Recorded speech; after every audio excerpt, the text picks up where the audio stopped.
Hey, Hello, hello. Welcome to the 20th episode of BINJ Live. I'm Jason Pramas, Executive Director of the Boston Institute for Nonprofit Journalism.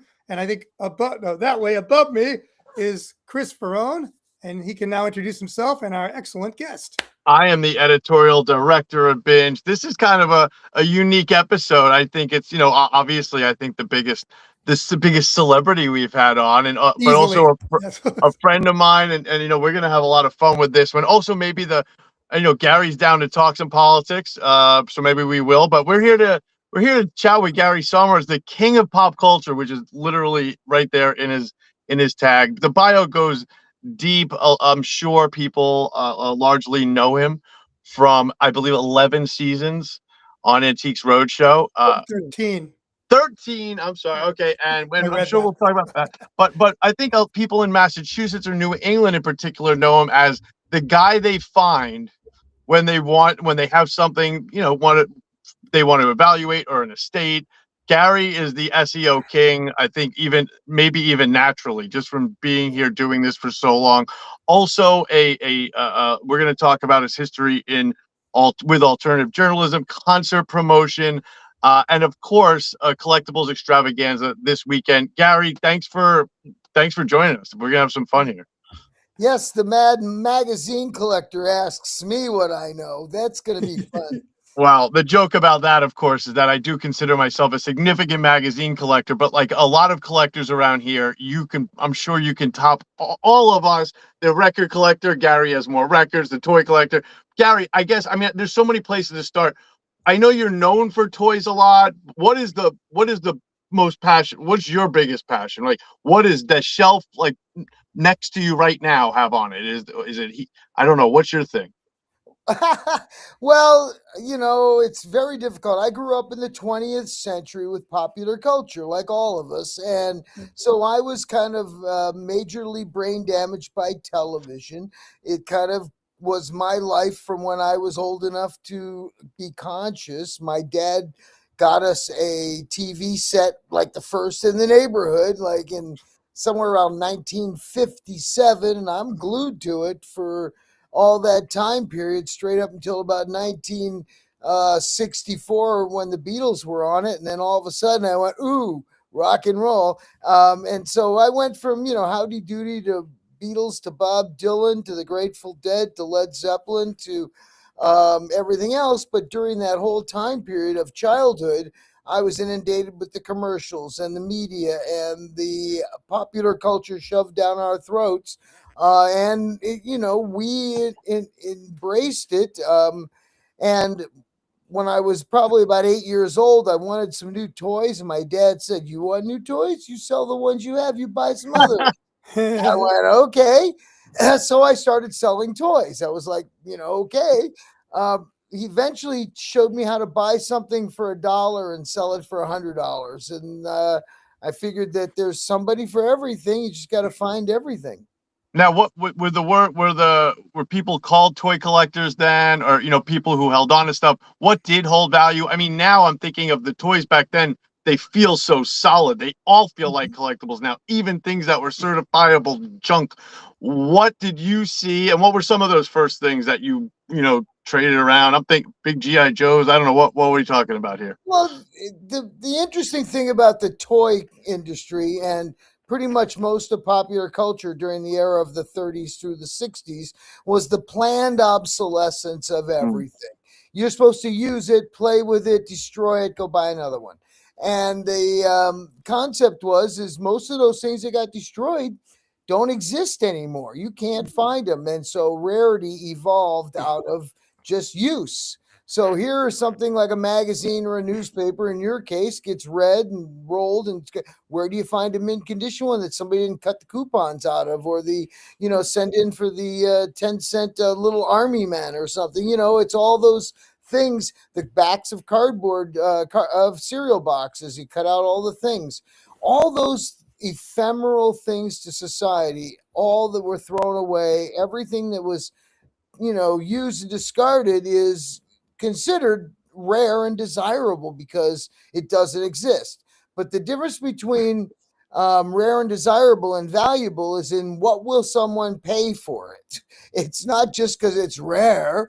Have you ever seen one before? No, never seen one before. How often you go looking for these things? Well, never. Well, that's why. So now, how much is it worth to you? Well, I don't want it, but I've never seen it before. So it's rare and not desirable. But is it valuable? So this whole dichotomy of stuff and money and how they intertwine is just part of the life I lead.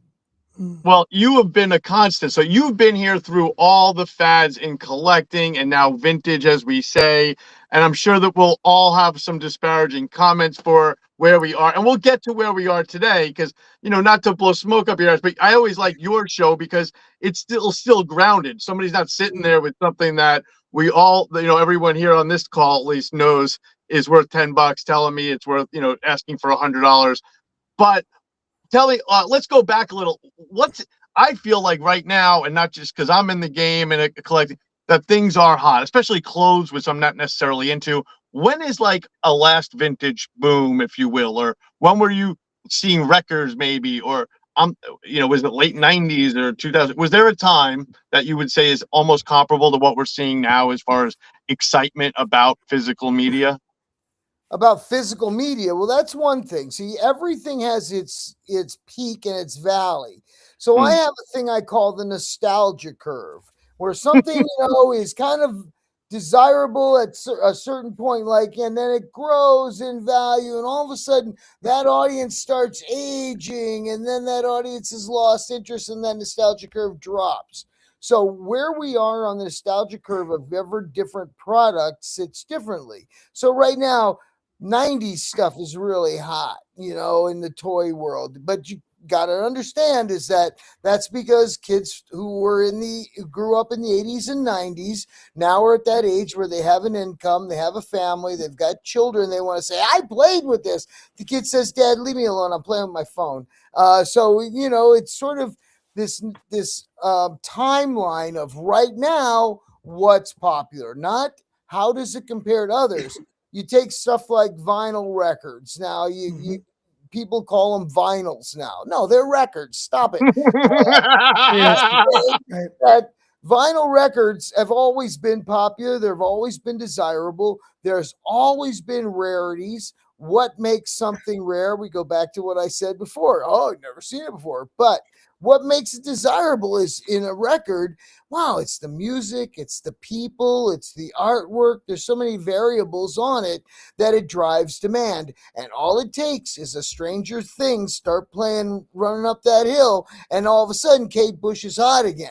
There's no way to know unless it happens. Kate Bush is always hot, Gary. You know that. I know that. You and me know that. I'm kidding, Everybody who has ever, but all of a sudden, right? There's interest. She's on #1 on the charts again, or something. When Stranger Things. Stranger Things have happened. Now, music's got to be different. I mean, is it? Are you surprised that music that's like almost, that's 80 years old, or still that Fleetwood Mac record still sells for that $20 every time? Or rumors? Are the Beatles even? Or is never going away? Did you suspect that it would? Did you ever clear out on that stuff? Never cleared it out. Always believed in it because realistically, you listen to it, you go, every generation, you got to remember, everybody turns 17 sometime and likes Kiss. And I'm sorry, it happened. So it was mandatory in my hometown. All night, right? Rock and roll all night and party every day. But so everybody goes through those phases. A lot of rock and roll and music appealed to young generations that would always have an audience, just like somebody making a Christmas song. Every year they're going to play it. So you write a song for teenagers, every teenager is eventually going to find it. You write songs for old people. By the time they're old people, they're not going to be buying record players. So, those things happen. So what happens in records and a lot of categories is that as that audience ages, they part with their stuff. So I'm in the 3D business now. Downsizing, divorce, and death. So I saw that. It's on the site. I become a grief counselor.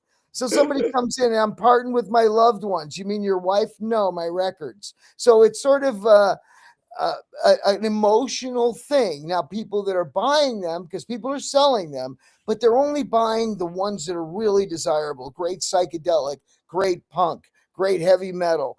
All the great music, great folk music, every type of music, every genre has great material that's timeless.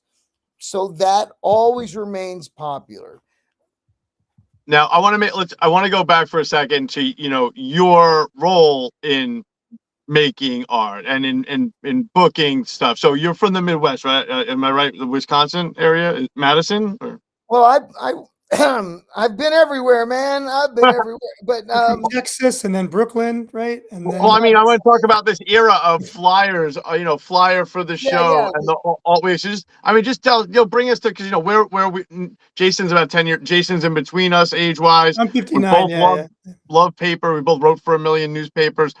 Jason's more of a Jason underground press guy, as I'm more of the alternative press guy. But I know all of the above. But one time you were blowing my mind because some of these outlets we love, and you were around at the Genesis. So just.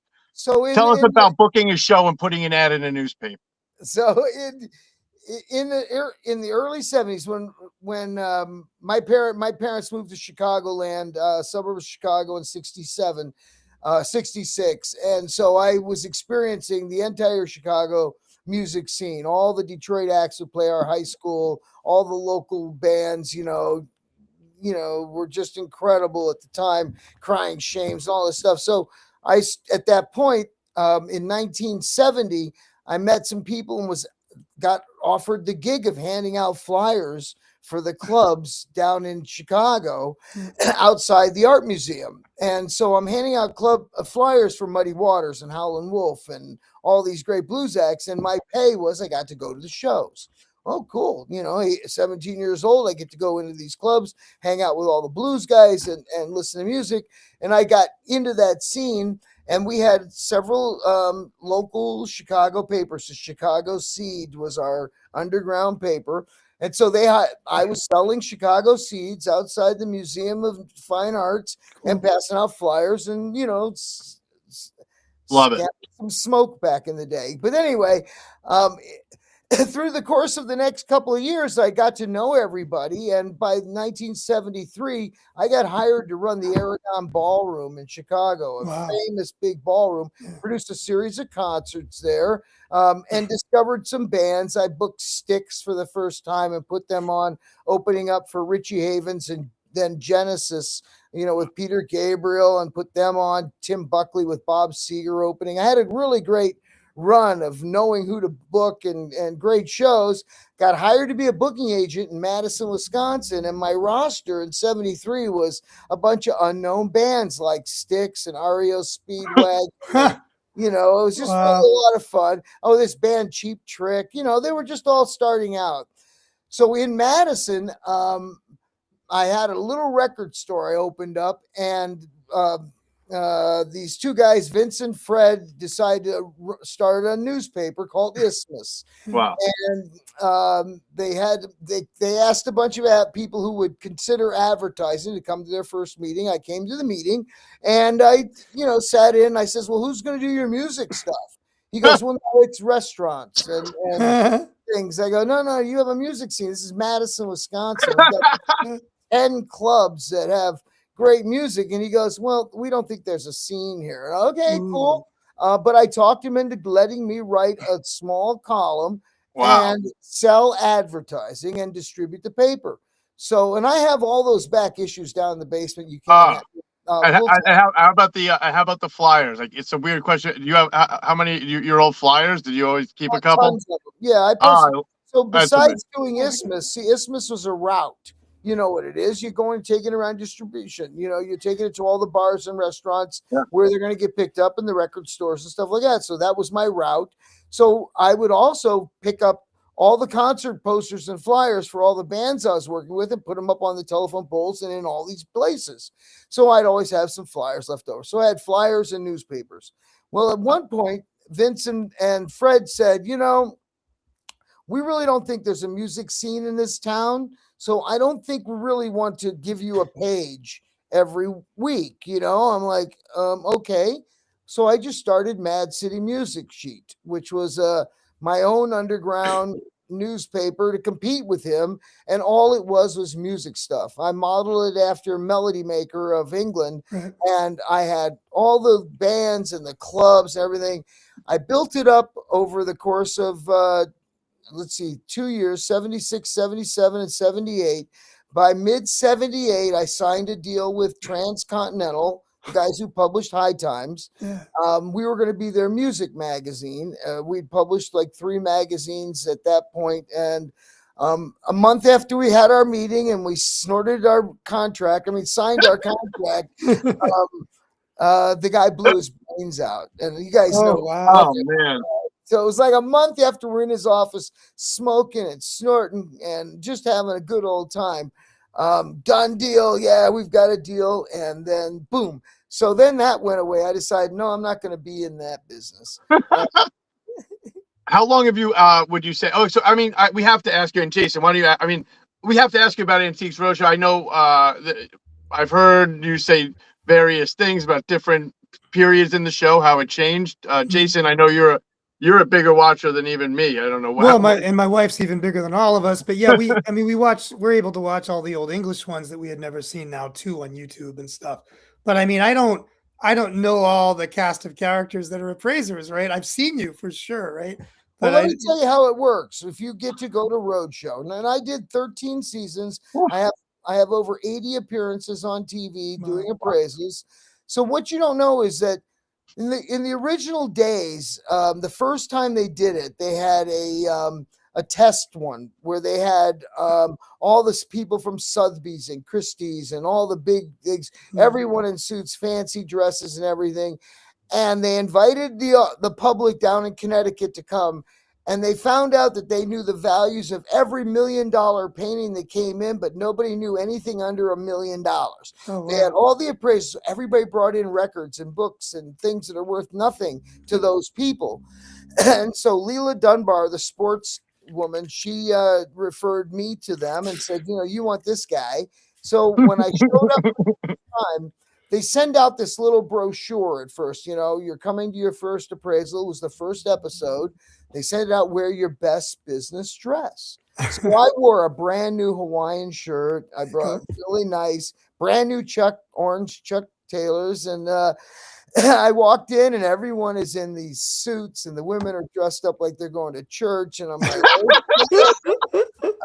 and I said to the executive producer, I said, do you want me to wear a sport coat or something? She goes, no, honey, you ain't going to make it on TV anyway. But anyway, the point is that there were 80 appraisers and they were going to film 55 segments. That's it. So in every show, there's more appraisers than there were segments being filmed. And so you had to get on TV by coming up with a great item that would walk in. And so literally the first few episodes that I filmed, there'd be like 20,000 people there. And we'd be doing it for 13 hours straight. And the way you get on TV is if you have an item that's really interesting and the appraiser thinks it's interesting, the appraiser's going to ask you a million questions without letting you know anything. And then they're going to have to, as an appraiser, we have to go back to the executive producer and pitch them. Okay, here's the item. Here's what they know. Here's what they don't know. Here's what I can teach them. Here's how much it's worth.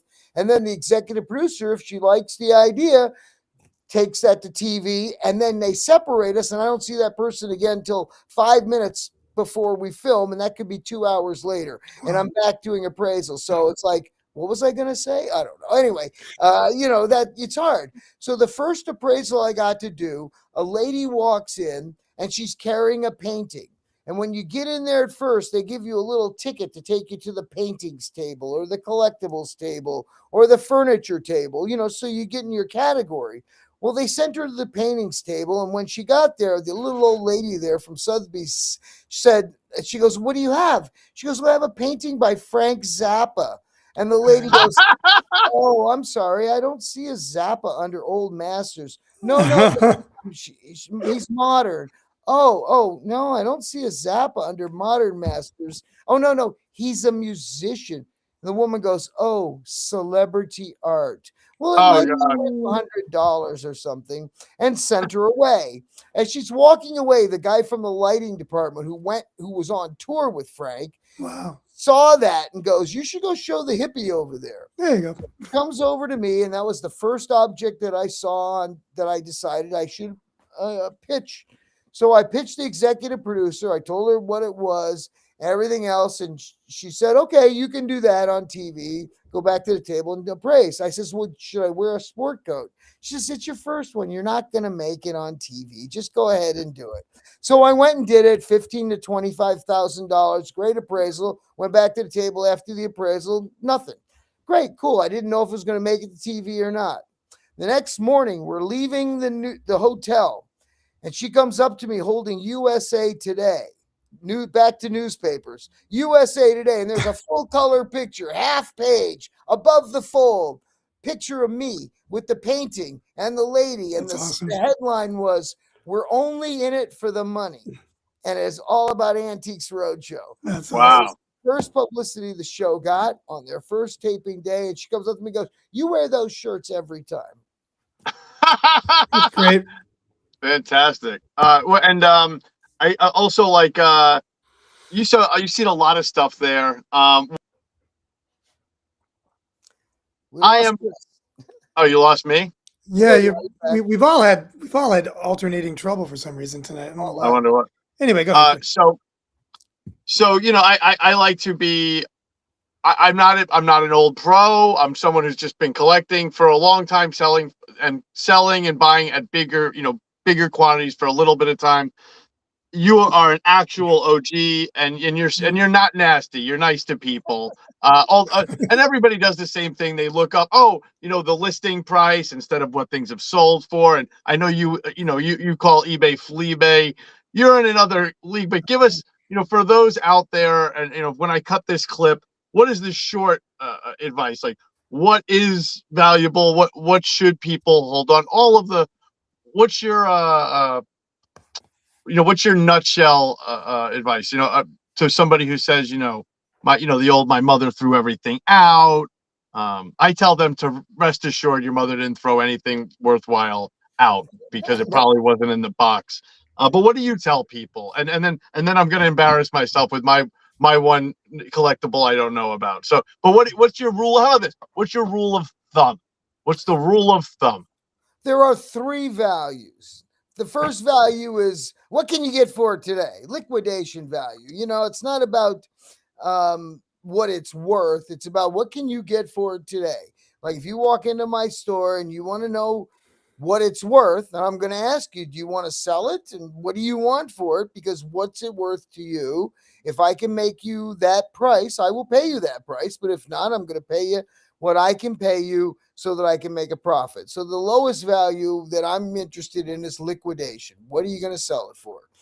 Second price that the marketplace sets is called fair market value. That's the price something sells for in an auction or in a shop, or the price is realized at auction on Fleabay or anywhere, the completed sale. That's the fair market value. What a willing buyer pays a willing seller to willingly take that willing thing away. Okay, so fair market value. And then the third value is called replacement value. That's if it burns up in a fire, how much do you want to get to replace it from an insurance company? So if you are giving something as a donation, they're going to want replacement value because they have to insure it. If an insurance company is going to scam you out of more money, they're going to want to list that and put a price on it and charge you every month to own it, just in case. So those three values, liquidation, fair market, and replacement, guide a thought path. Now there's two different values, emotional value and reality. So bring emotional value in. I'm going to tell you, go sell it to your mother because I'm not interested. But if you go to a collectible show and you're dealing with somebody that you want something, you have now placed emotional value on it. And so the dealer then can use that against you. So all these different value paths in your head, it's all psychological.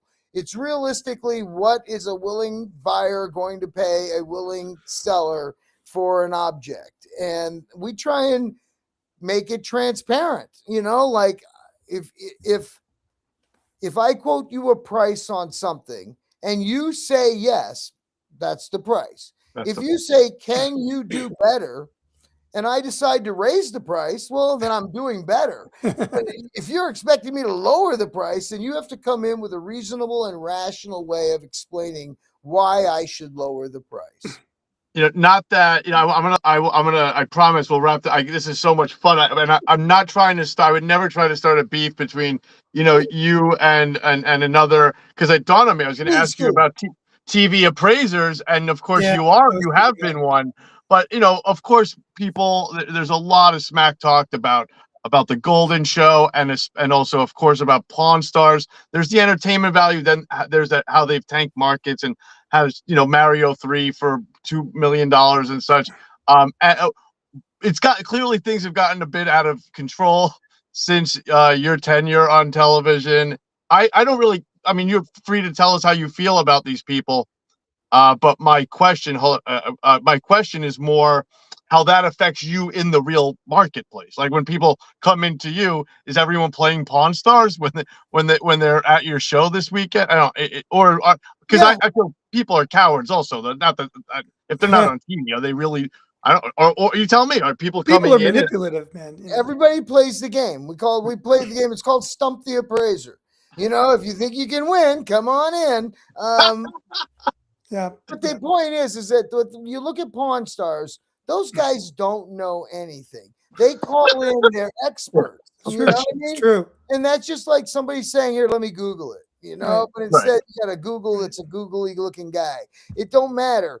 To me, when someone comes in, I give them the ground rules. First thing I ask is, "What do you want for it?" And if they're rational and reasonable, then they might get exactly what they want without even a battle. Because I might know somebody who will pay me more than that quickly.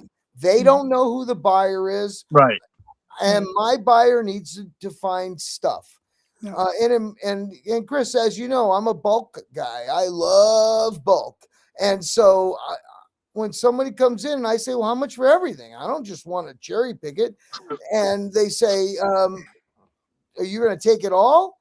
I'm going same price, all or something, it doesn't matter, right? It's like you want to get rid of it. You wouldn't have brought it here, and I'm willing to buy it and deal with it. So let's make a deal.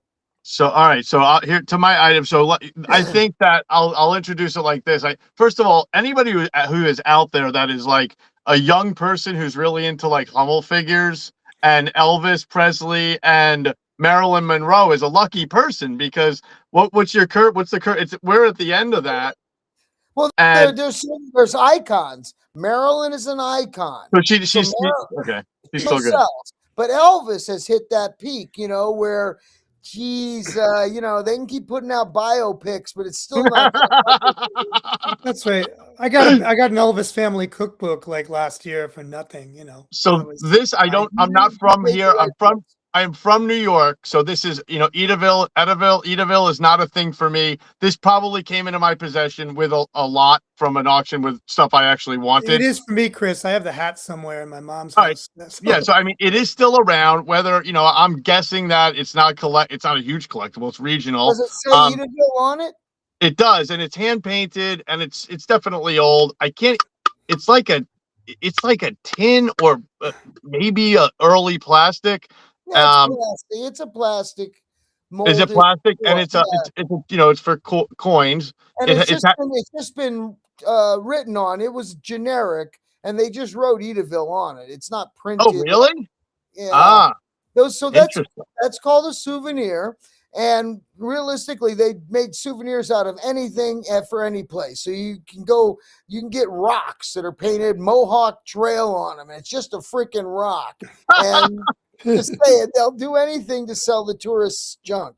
So, but Edaville just- did this themselves. So you're saying it was a Somebody white did label it for them. Yeah, it's a souvenir from Edaville Fire Department down the Edaville Railroad era. But just so you know, it's a bank, and those can go up in value if you put a lot of money in them. Oh, Excellent. And then I got one more. This is this is a Looney Tunes belt.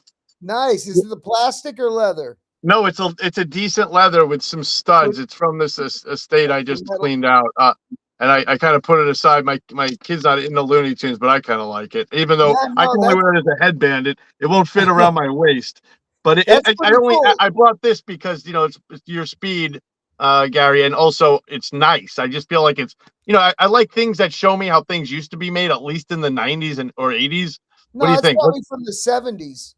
Okay, that's more like it. Yeah, and it's probably worth 20, 25, maybe even $30. Excellent. And I'll tell you who the perfect customer for that is a female who is fashion conscious and would just wear that around her waist without it being through the belt loops. I've been seeing the vintage scenes going crazy, right? The vintage clothing scene is absolutely so that's the other thing is, yes, Jason, you're correct, is the vintage clothing scene drives fashion and style. And because you can mix and match, and I saw a lot of vintage clothing, mostly concert T-shirts and jackets and stuff like that. But like when you look at something and you can see a purpose for it other than its original traditional purpose, that has extra legs. And there's certain styles that will always remain popular. And it's hard to know. But when you see it, you know it. What's the difference, and how many feet away do you have to be to see the difference between the real McCoy, the Hot Topic, and the John Vivarto's $400 knockoff?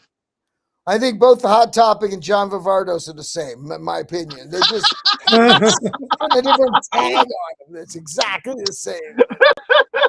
It's a different paper tag, with the little hang tag. What are you looking for with the other one? Well, vintage, you look for where you look at the tag. You look to see where it was made. Made in USA. Well, those were probably made in the 70s, 80s at the latest, and so you can see those.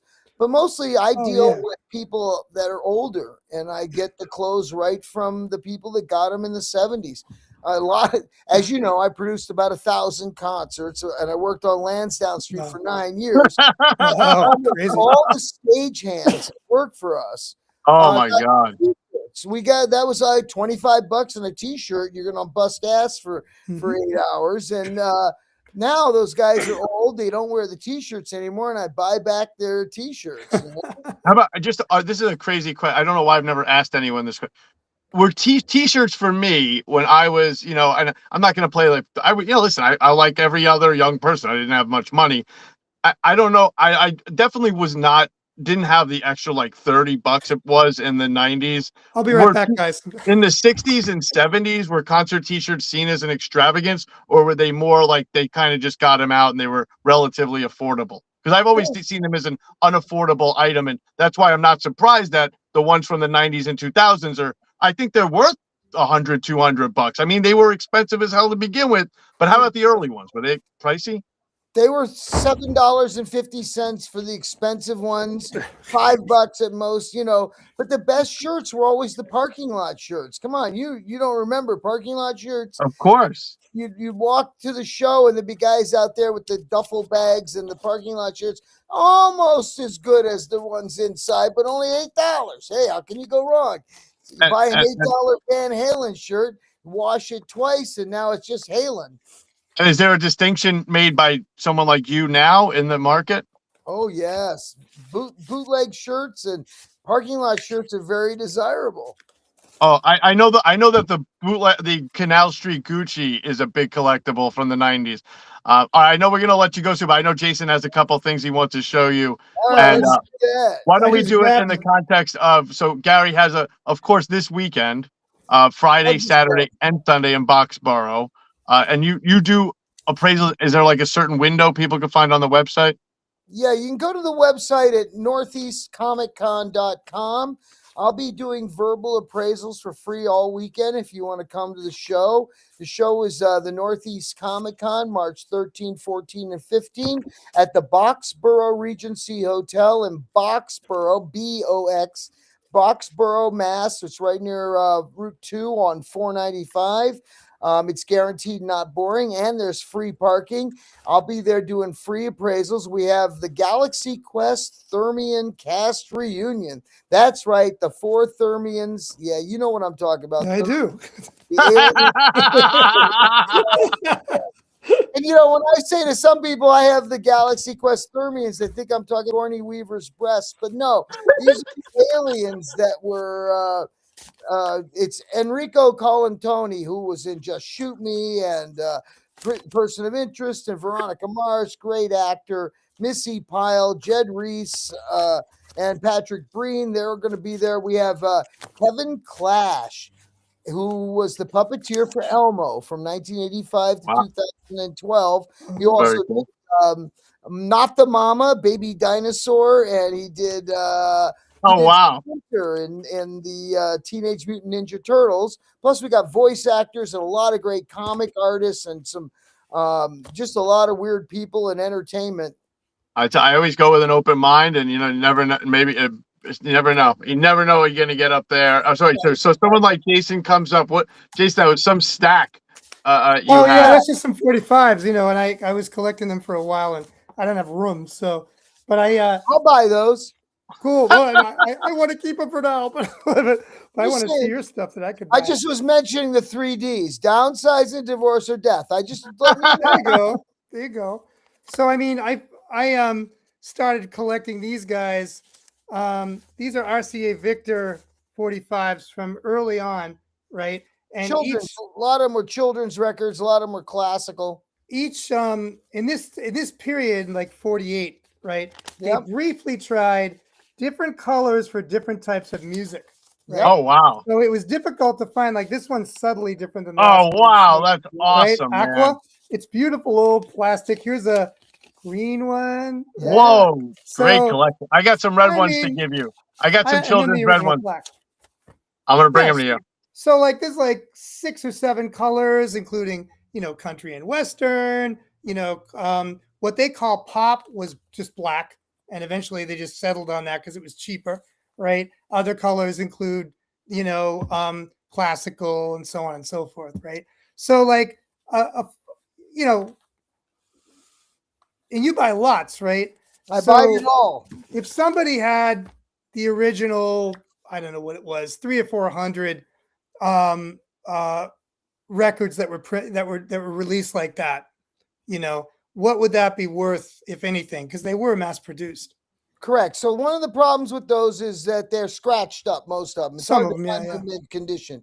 And there's not a huge demand for the types of music that's on those. It's old people's music that are dead or on fixed incomes. Yep. So the music creates no demand, but it's desirable because of the color and the decorativeness. But that desirability puts them in around $3 to $5 each for really mint condition ones, and about $1 each for ones that are scratched. Right. There's a whole kids section. They made those on children's records, lots and lots of children's records in color, and those are even more desirable than the classical and the country. So, but there are buyers for those things. 100% coast to coast. Yes. Cool. Gary, I don't want to give away my secrets of how magazines are great. Well, everybody fights over records and video games. I just march out the door with a stack, right? But I do have a question. When you're talking about 45s, Jason, what Jason has is a collection, which I think is just always cool. It kind of stands on its own. But there are 45s that, my point is, it's never worth to me to dig for them. But like that, these really diamonds in the rough, they're really 1 in a million. When you acquire 4,000 vinyls, is that even a thing? Or is my thinking, and I don't want to answer my own question, like that is, even if you do find that diamond, it's going to be scratched up in there. So it's not, I don't know. What do you do? How are you sorting and taking what comes It's off the tough. top. It takes time. Time is the enemy. So realistically, you have to look at every one. I'm so good now. I can look through hundreds of them quickly because I know what I've seen and what's rare. What I'm really looking for in 45s is punk and really hardcore stuff. That's the Hip end hop. of 45s. Hip hop doesn't really sell. They buy the 12 inches. They want the extended plays. The 45s really don't. All that alternative music of the college rock of the 90s doesn't sell unless it's hardcore, But if you can get that, those 80s Misfits and, all that, like a Misfits 45 could sell for $2,000 to $3,000. My brother's got all that, and he was the president of ABC No Rio, the club and the squats in the Lower East Side back in the '90s, early '90s, right? So, and he had a band and toured Europe and stuff, right? So, and as far as the hip hop that does sell, when you're looking at a bunch of Doom records as opposed to Puff Daddy stuff, and you may be a rock guy, but you're I'm sure if a bunch of like early raucous records, stuff came. Stuff comes in. All those early labels that had, really DIY stuff, you can tell. You can tell by looking at it right off the bat. You can read it right on there. It says Bronx. It says Brooklyn. They don't fuck around. It wasn't corporate. It was like that's different. That's real good. But I look at that the same way as I look at the punk. It was it doesn't walk in the door every day, though, right? I call that the end of the era, the end of the 45s. I mean, pretty much that was the end of the era of 45s, the 90s, that whole thing. And so now people that press 7 inches cost the same now to press a 7 inches it used to cost to press an album. I mean, it's like almost $10 to press a 45, and it's $25 to press an LP. It's just because they can get away with it, and they can press them for $5. There's not a big corporate profit there, Do you think I'm gonna chalk it up to the same reason that you're able to do this kind of business. It's people are sure that's new, but it's really what they're buying is retro, and I released my record last year, Beasties, a sci-fi rock opera, pressed it on colored vinyl, 2 album set, blue vinyl and green vinyl, each album a different color. Altogether, it cost me almost $30 to press them, and including the shipping. So I got to sell them for $40 just to break even, pretty much. So I can't sell them to stores. So the market is personal to the collector, and I pitch everybody, buy my record, please. And if they buy it, I'll autograph it for them and everything. But that's the way it is now in the record business. You press records to sell at gigs. You press records to have a tactile thing to be able to offer to fans. Jason, why don't you finish this out? Gary, thank you so much. You've been fantastic. I appreciate your time. Jason, take it. I know you had a question. Why don't you finish this up? I shall. So, I mean, Chris and I are facing, as like aging journalists, are facing like, our industry basically going away, right? And being replaced with nothing really. It's called AI. I was just getting to that. I've been writing on this recently. I call it so-called AI. Chris is a little more forgiving than I am, but just tell you one real quick thing about AI. I sell typewriters at my store, and the kids come in, and I tell them these typewriters have AI. And they go, no, they don't. And I said, there's an A key and an I key. Learn how to use them, motherfucker. Word. Yes. I mean, so, you're still in a business that it seems like, obviously there's been a lot of disruption from, Fleabay and Shop Goodwill and others, right? And I've certainly bought not a ton of stuff that way, but 300 or 400 items in the last 20 years. This is not a big thing, I'd say that's way above average, Jason. No, but 400 more than I've bought there. Early on, it was cheap. Like everything was cheap, including cameras. Now everything's been artificially inflated. As a stamp collector, and I'm on the stamp boards on like Facebook and stuff. It's hilarious when people all try to pull the emotional price trip. Yeah. Oh, my grandfather gave me these, and or like my cousin did this. He's like, well, my uncle, his dad like had this sheet of stamps of like Bugs Bunny from '97, and I'm like, yeah, it's worth face value. And he's like, no, but it's from '97. I'm like, yeah, it's after 1940. It's worth face value, you see, right? Like, and there are millions of them. I explain the same thing to him. I says, you can use those. Right. You can actually just use them. Exactly. That's what dealers do with those, right? No, we only pay 70% of face. Right. So like my question though is, it seems like what both of you were doing, right? Selling vintage stuff, especially in lots, might be somewhat immune compared to other things that one might do in one's dotage. Because other stuff I've done in my life, including being a photographer or whatever, all of those creative professions are in great jeopardy.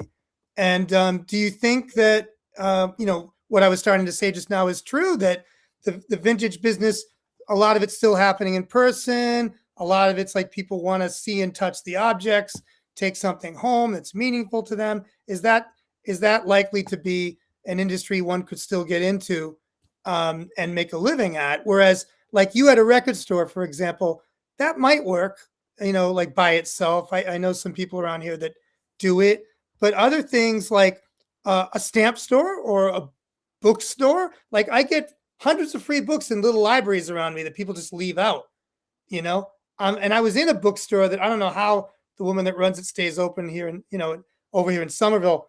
But kids brought in bags of books and gave them to her while we were standing there, my wife and I. Yeah. I don't know, a lot of these businesses seem to be no longer viable. So I don't know what you think. So let's just say the secondhand business will always be viable. It's all in being able to buy it for the right price. So if you pay too much for it, you're going to be stuck with it. You're going to have to, it's hot potato. You're the last person to buy it because you overpaid. So the goal is to pay the right price. And so I pay low for stuff that there's no interest in or low interest in, and I pay high for something I could turn right away. So I believe that anybody that wants to open a Scotch tape store or a stamp store is going to have that same problem. You cannot be focused on a single thing that just because you're passionate for it, that you're going to find that market. Although now with the international community and mail order, you have the chance. If you just have an office you sit in and just say you have a garage with 100,000 magazines in it, you could just selling those on the internet from your closet, and you'll be making a living forever as long as you didn't go throw your money away on other things. Right. So you could. I happen to be in multiple categories all the time because when somebody is cleaning out their estate because their grandmother died or their mother died, they're going to have multiple categories. And so I have multiple buyers in different categories so that I can call up. If a sports collection comes in, I call my sports guy. If Hummels come in, I call my guy who shoots skeet. I mean, it's sort of one of those things. That's really funny. There's somebody for everything. You just have to then find that niche that you're comfortable in, being comfortable buying. Vintage clothing is so easy. The kids are doing it now because they can go buy it by the pound at these places, or go to the thrift places, or they can dive in the boxes that are behind every church, or whatever. And so just take something like Brimfield. Have you been to Brimfield? Gary's the big one? I have not. No. Okay, it's the largest collectible show in the world. There's 5,000 dealers set up for a week, 3 times a year. So you want to learn the business, you go to Brimfield. You walk the fields for 5 days. You'll see what's selling, what's not selling, what people are showing, what people are asking. You ask questions. You buy something you like, you try and sell it before you leave. You do all that kind of hustle, and you figure out whether that side hustle of can you talk to people and buy and sell? Can you spot a deal in any category? My brother told me that, college students go to college for a whole year, but write their term paper in 2 weeks. because they just are lazy, and you can actually learn everything of a college course in 2 weeks by just studying hard. So you can do the same thing with any category in collectibles. You want to be an expert on Hummels? There you go. I like those tractor seats that go on the milk tanks. And all right, well, Gary, thanks a lot. I mean, for me, I just think, I see the Yes, looks on these young people. They like to hold something. A lot of the fast fashion is garbage. This stuff from it's it's simple math, and you are the king of it, man. I've seen it. I appreciate everything. As a collector, you've helped me a lot, and as everything. So I'm gonna check you out this weekend.